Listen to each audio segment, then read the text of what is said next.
La Caperucita Roja y el bosque de las historias olvidadas. Había una vez, en un bosque no muy lejano, una caperucita roja que se ganó el apodo de Caperucita desorientada, ya que su sentido de la orientación era tan confuso, que hasta los árboles se confundían a su alrededor.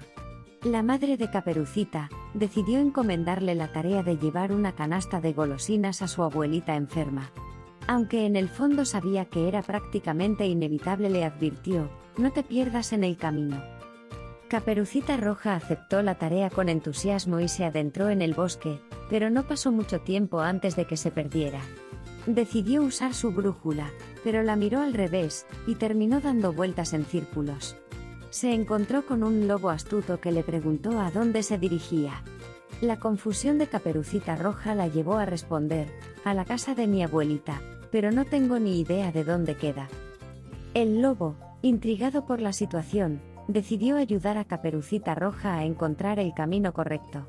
Sin embargo, su sentido de la orientación era igual de deficiente. Juntos, dieron vueltas y vueltas en el bosque, sin acercarse a su destino. Se toparon con otros personajes de cuentos de hadas perdidos, como los tres cerditos. Los cerditos estaban en medio de su propia crisis, mientras buscaban terrenos para construir sus nuevas casas, ya que el lobo no dejaba de soplar sus construcciones previas.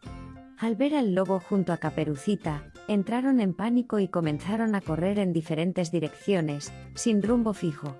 La confusión y el desorden eran tan extremos que ni siquiera el lobo podía entender lo que estaba sucediendo. Finalmente, tras un periodo de líos generalizados, los tres cerditos se dieron cuenta de que estaban persiguiendo a la Caperucita y al lobo, en lugar de escapar de él. Se detuvieron, se miraron entre sí y estallaron en risas, dándose cuenta de lo ridícula que era su situación. Caperucita y el lobo finalmente llegaron a la casa de la abuelita, o al menos eso creyeron. Pero, para su asombro, cuando entraron, se encontraron con una abuelita igual de confundida que los demás, y que no tenía idea de quiénes eran o por qué estaban allí. La situación se volvió aún más desquiciada, cuando todos los personajes de cuentos de hadas perdidos llegaron a casa de la abuelita en un intento frenético por encontrar sus historias originales. Mientras todos los personajes de cuentos de hadas se encontraban en la casa de la abuelita, la situación tomó un giro más inesperado. La abuelita tomó la palabra y reveló que su confusión era simplemente un truco para reunir a personajes de cuentos perdidos y desorientados. Resulta que la abuelita era la dueña del bosque de las historias olvidadas, un lugar mágico donde los cuentos se mezclaban y tomaban rutas tan locas como los caminos del bosque en el que se encontraban.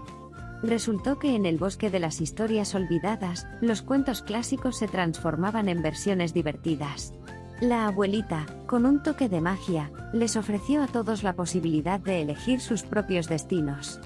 Podían quedarse en el bosque de las historias olvidadas y disfrutar de la eterna comedia, o podían regresar a sus mundos originales, llevando consigo las risas y las lecciones aprendidas en este peculiar rincón del bosque.